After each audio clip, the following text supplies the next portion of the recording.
So I just met a lady. I went to Publix to get some food, and today is Sunday, tomorrow is Monday. Today I couldn't call the shelter.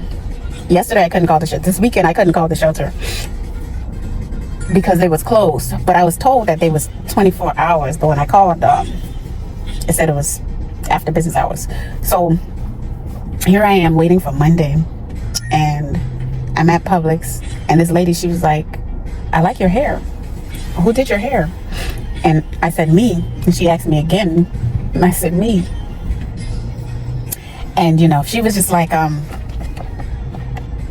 she was asking me how much I charge, and I don't remember my prices off of the top of my head, so I gave her my website.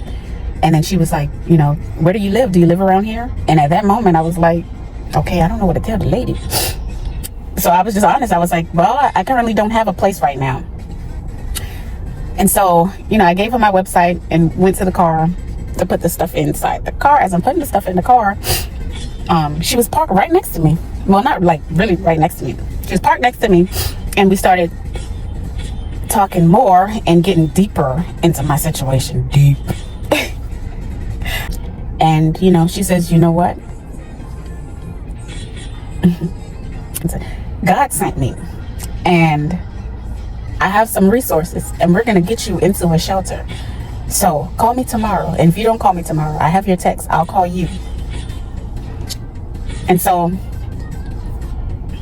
I just want to say that I'm really grateful for the spirit that I have, for the spirit that I carry, you know, regardless of everything that I've gone through in life. I still move with great energy. I don't carry this bitterness over me, feeling like I have to hate everyone because this person did me wrong or that person did me wrong.